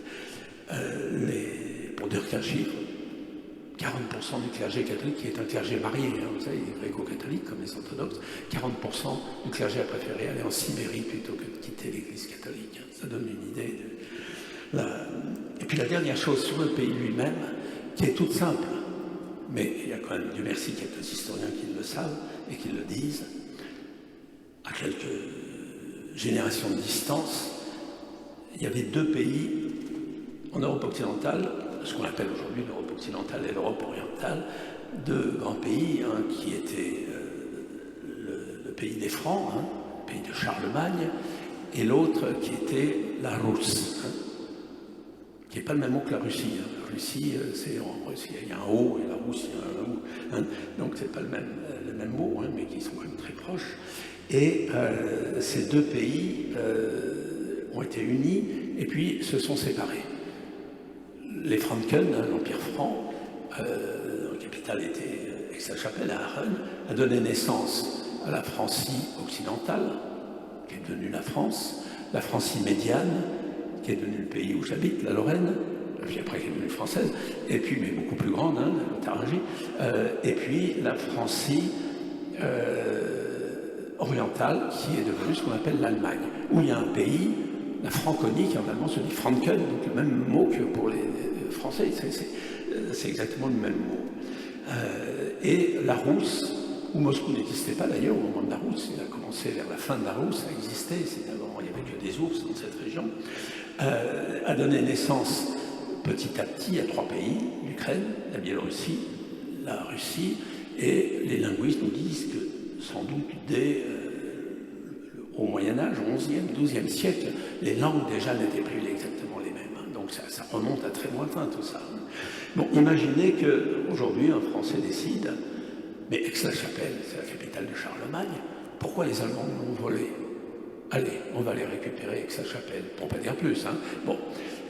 Ou que les Allemands se disent, mais France, Frankreich, Franken, c'est des Allemands, c'est des Germains, comme on l'a dit pour les Autrichiens avant, et ce qu'Hitler a fait, là, pourquoi on ne va pas recommencer, quoi. Bon, on est à peu près à ce niveau-là, quand vous avez l'identité ukrainienne qui est niée par Moscou. Et puis, pour donner un seul chiffre, là aussi, on compte par dizaines et dizaines les révoltes ukrainiennes au fil des siècles contre les Lituaniens, contre les Polonais, contre les Russes, ou contre ceux qui dirigeaient là où ils sont. Et donc, quelle que soit l'issue de cette guerre, c'est certainement pas la dernière étape si la Russie gagne et décide que l'Ukraine n'a pas le droit à l'existence, comme a pu le dire Monsieur Poutine, en disant que c'était une création de Lénine. Voilà ce que je voulais dire sur l'Ukraine. C'est ce que je pense, que je crois. On peut en discuter, bien sûr. Hein, vous pouvez ne pas être d'accord. Je voulais simplement ajouter que je dis tout cela absolument pas contre ce grand peuple qu'est le russe. L'Institut de l'œcuménisme de l'Église catholique en Ukraine a été créé à la demande donc, des catholiques qui ont été persécutés par le régime soviétique, en sachant qu'en Ukraine, nous parlions de régime soviétique, mais c'était les Russes, purement et simplement, hein, la grande sœur de l'Union soviétique, a demandé à un orthodoxe d'origine russe de créer cet institut d'œcuménisme. Donc je travaille dedans, maintenant il est reparti en Europe occidentale, mais je travaille dedans avec de nombreux Russes, hein, donc c'est absolument pas contre le peuple russe en tant que tel, ce que je viens de dire, mais contre ses dirigeants actuels et le drame de cette guerre et de tous ceux qui en souffrent. Merci. Si j'en crois les 10 exemples que vous nous avez donnés, le fait que le communisme avec l'Église orthodoxe instrumentalisée par le régime de Poutine et le catholicisme, le rapprochement semble impossible à court terme, mais je comprends bien, le miracle devrait surgir bientôt maintenant. Moi, je crois beaucoup à l'œcuménisme par les martyrs, hein, et par les persécutés. Dans les camps, il y a une très belle page de Solzhenitsyn là-dessus, catholique, orthodoxe. La situation de l'Église orthodoxe en Ukraine a radicalement changé en 10 ans, ça je pense que vous le savez. Donc en gros, il y a 10 ans, à peu près les 2/3 des Ukrainiens se disaient orthodoxes, hein, 10% catholiques, et puis les autres non, ou puis tout un tas de minorités juives et autres, musulmanes et autres. Et puis là-dessus, c'était 2/3 du patriarcat de Moscou, 1/3 des Ukrainiens autocéphales, hein, donc qui veulent leur propre église. Hein. Dès 2018-19, et encore plus aujourd'hui depuis le début de la guerre, le ratio a complètement passé de côté. 2/3 des orthodoxes se veulent de l'église ukrainienne orthodoxe et 25% avant le début de la guerre. Hein. Aujourd'hui, c'est sans doute de l'église orthodoxe du Vatican de Moscou, qui a d'ailleurs rompu avec Moscou, hein, donc il se dit aujourd'hui église ukrainienne. Hein.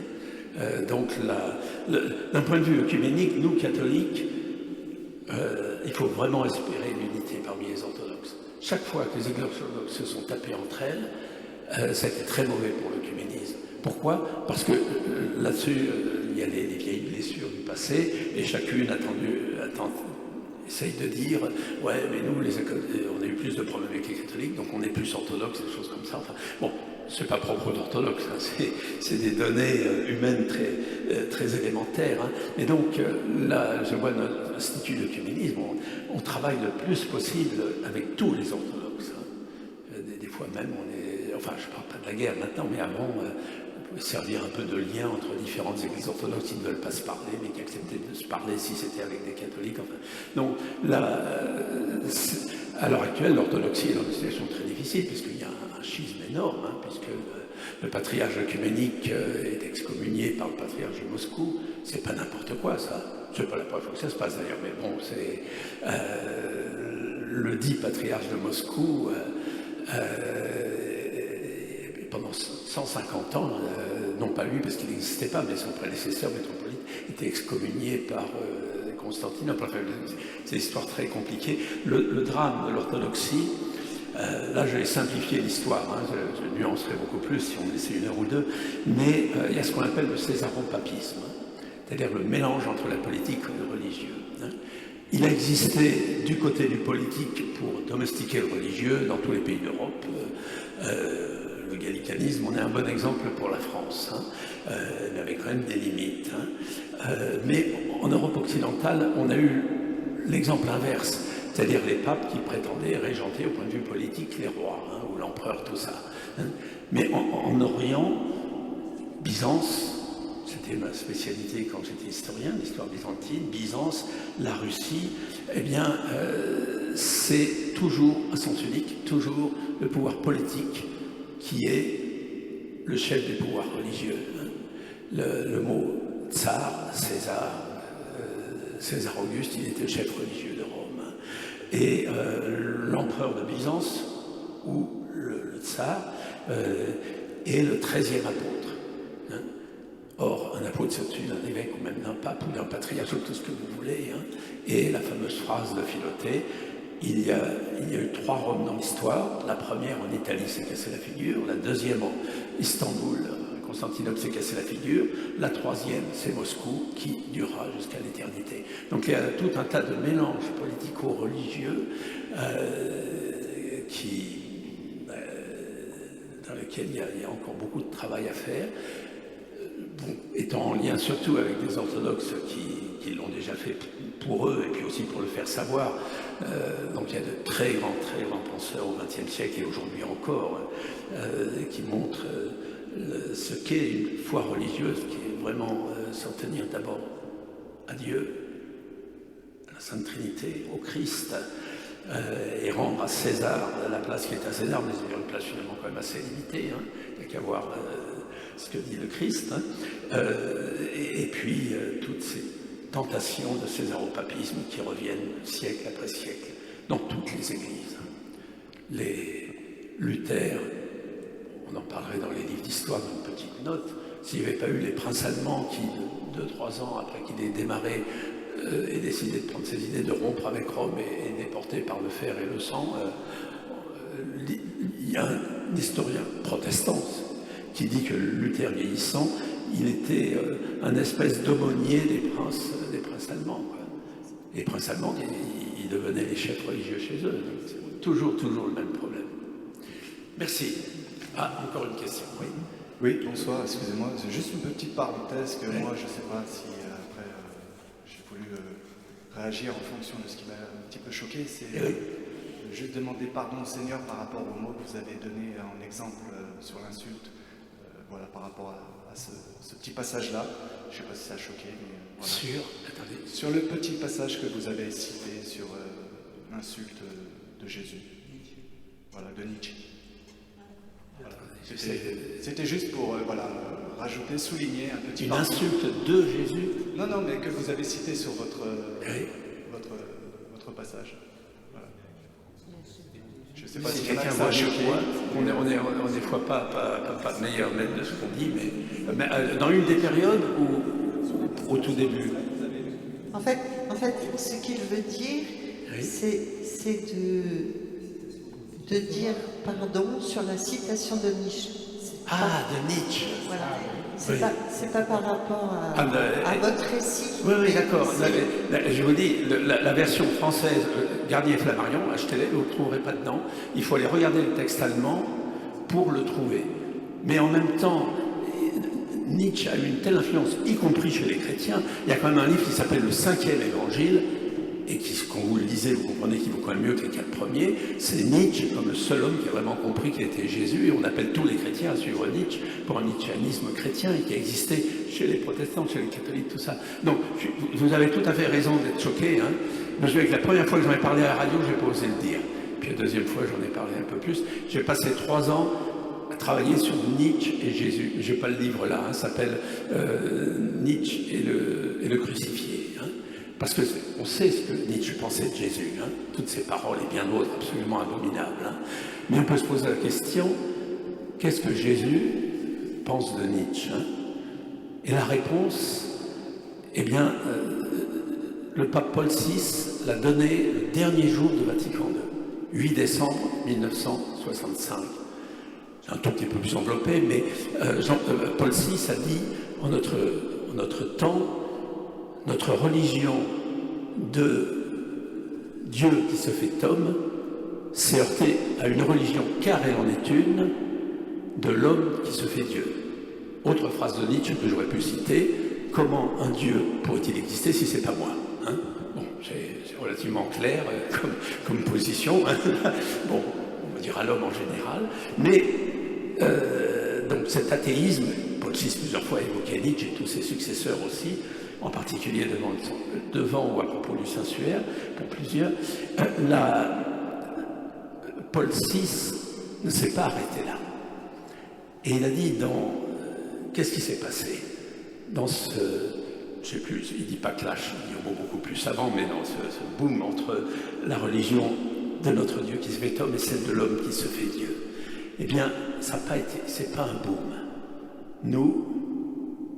Nous faisons ce que Jésus nous demande dans la parabole du bon samaritain. La parabole du bon samaritain qui est l'exemple que Jésus nous donne pour répondre à l'homme qui veut se faire Dieu à la place de Dieu et qui est forcément un homme extrêmement blessé. C'est très, vraiment, enfin, là j'en ai écrit des dizaines de pages dessus, mais c'est une idée très très forte. Et là, quand Nietzsche est devenu fou, il n'a pas dit un mot sur Wagner, pas dit un mot sur Schopenhauer, les 2 hommes qui ont le plus compté dans sa vie, mais de temps en temps, il y avait des phrases, il était fils, petit-fils, arrière-petit-fils de pasteur, faut dire, des phrases religieuses qui lui revenaient, et le seul homme dont il a un peu parlé, c'est un franciscain italien. Alors là, par contre, le livre est là, parce que je l'ai écrit après la vie de Nietzsche, bon, c'est un peu l'anti-Nietzsche, je dirais, le père Agostino da Montefeltro. Là, il a parlé de lui alors qu'il n'avait jamais rencontré même. Des dernières choses de Nietzsche, avant de mourir, donc étant fou déjà depuis 10 ans, hein, c'est de rencontrer une petite fille et de dire à celui qui l'accompagnait, alors que j'étais devenu un homme privé de son intellect depuis plus de 10 ans, donc très, très, très diminué, je ne sais plus exactement le phrase, mais quelque chose, est-ce que c'est pas l'innocence là, ça? Donc on peut penser qu'il y a un peu quelque chose, sans parler du dernier poème de Nietzsche, au moment où il devient fou, où il se dit compagnon du diable, tout ça, donc si on dit quelque chose sur son projet. Hein. Donc là, nous savons ce que Nietzsche pense de Jésus. Qu'est-ce que Jésus pense de Nietzsche et plus globalement de l'homme qui veut se faire Dieu à la place de Dieu? La parabole du bon samaritain. C'est important pour nous tous. Et c'est aussi ce qui correspond aux prières pour les persécuteurs de temps de persécuter. Merci pour cette question qui m'a permis d'expliquer un peu. Oui, je voulais poser une question concernant le nestorianisme. Est-ce que vous pouvez considérer ça comme une résurgence tardive de l'arianisme? Et est-ce que le sens de la pression et de la menace n'était pas peut-être plutôt inversé, en fait, c'est la pression contre les nestoriens? Les nestoriens? Ah, les nestoriens, c'est pas du tout sur le même plan pour moi. Bon, c'est le problème avec la Vierge Marie, donc la communication des idiomes et tout ça. Première chose, je rappelle qu'aujourd'hui, l'Église catholique n'est n'est plus en guerre avec l'Église nestorienne, l'Église de l'Orient, comme elle s'appelle. Hein. Les autres, les orthodoxes d'Europe orientale, ou les orthodoxes qu'on appelait monophysites, mais les Arméniens, les Coptes, tout ça, ce qu'on appelle aussi les Jacobites, les Syriaques, on n'est plus du tout fâchés, hein, les problèmes ne sont pas là. Au moment de l'accord doctrinal entre Paul VI et Shenouda, hein, entre les monophysites, appelés monophysites, et l'Église catholique, j'ai travaillé en Égypte pendant 4 ans à cette époque-là, j'ai rencontré un évêque copte orthodoxe, et je lui disais, c'est comme incroyable. On était fâchés pendant 1500 ans, on discute pendant 4-5 ans, et voilà, on dit, on a la même foi. Et je n'oublierai jamais la réponse de cet évêque. Il m'a dit, oui, c'est pas mal, mais c'est des mots, ça. Est-ce que vous célébrez la messe comme Jésus nous l'a appris, comme nous, on la célèbre? Bon, autrement dit, les vrais problèmes, ils ne sont pas du tout dans les mots, ils sont dans la culture et tout cela. Et avec les Nestoriens, l'Église de l'Orient, comme elle s'appelle, c'est aussi beaucoup de confusion politique aussi. C'est pas un hasard. C'est quand les musulmans sont arrivés en Égypte, le pouvoir grec, alors on connaît que les chiffres du côté copte orthodoxe, hein, mais ils venaient de massacrer 200 000 monophysites, hein, 200 000 coptes orthodoxes. Hein. Les musulmans qui étaient considérés comme une hérésie de plus, ils avaient au moins l'avantage qu'ils tapaient sur les Grecs, et donc ils ont été accueillis. Quoi. La suite est plus compliquée, mais non, vis-à-vis des Chaldéens, bon, moi, un des livres que vous trouverez, c'est un livre sur des poèmes de Saint-Éphrem que j'ai traduits, hein, donc du syriaque. Bon, vous m'obligez à dire des choses très personnelles. À l'AED, on a publié une petite Bible en serto et en pharo, pour ceux qui connaissent un peu le syriaque, donc les dialectes actuels, hein, pour envoyer en Irak, en Syrie, surtout parce que les petits-enfants chrétiens, dans les écoles, c'est des écoles d'État, les petits musulmans majoritaires, bien sûr, avaient le Coran, ils n'avaient rien, donc on envoyait des dizaines de milliers de livres. Hein. Et en ayant un jour un entre les mains, et en apprenant que notre langue, comme c'est une langue sémitique, et la langue écrite n'a pas tellement changé, je me disais, c'est quand même extraordinaire. Si Jésus revient demain, il y aura au moins aujourd'hui, c'est pas sûr, une génération ou deux, au moins quelques centaines de milliers ou 2 millions de personnes qui n'auront pas besoin des écouteurs dans l'oreille pour la traduction automatique, hein, parce qu'ils parlent la langue de Jésus. Et donc j'ai appris cette langue, hein, je ne la parle pas, hein, mais je suis un peu littéraire, hein, le syriaque, et puis les gens, Saint-Éphrem sont des gens magnifiques, hein, qui est la langue de ceux qu'on appelle des Nestoriens de l'Église d'Orient. Hein. Et aujourd'hui, ils ont eu comme un Thomas d'Aquin, un Barême-Raeus au Moyen-Âge, tout ça, et des gens comme Éphrem, et c'est pour ça que c'est une figure de père de l'Église tellement intéressant, je trouve. Il est père de l'Église chez les catholiques, chez les orthodoxes, chez les monophysites et chez les nestoriens. Il s'y retrouve dans lui. Hein. Donc les distances ne sont pas tellement si grandes. Hein. Maintenant, par rapport à l'arianisme, ça a joué chez les monophysites aussi. Hein. C'est l'équilibre qu'on appelle aujourd'hui orthodoxe catholique entre le divin et l'humain est quelque chose, parce qu'à la fois il y a équilibre et il y a des équilibres total. Hein. Entre Dieu et l'homme, on ne court pas dans le même couloir, il faut quand même le reconnaître, hein, si on est un peu lucide sur nous-mêmes. Hein, bon. Et pourtant, Jésus est devenu pleinement homme. Bon, voilà. Donc cet équilibre est tellement délicat qu'on comprend qu'il peut d'un côté ou de l'autre, ça a pu. Voilà. Mais Dieu merci, là-dessus, les choses quand même vont mieux. C'est aussi la seule église, l'église de rite qu'on partage avec les Nestoriens, où les catholiques sont majoritaires. Hein. En dehors des latins quand même, bien sûr, mais c'est les autres, les coptes, l'église byzantine, les arméniens, tout ça. Les églises non catholiques sont plus nombreuses, mais dans ce cas-là, les 3 quarts à peu près de ceux qui partagent le même rite, les mêmes docteurs, même tout cela, sont catholiques. Merci.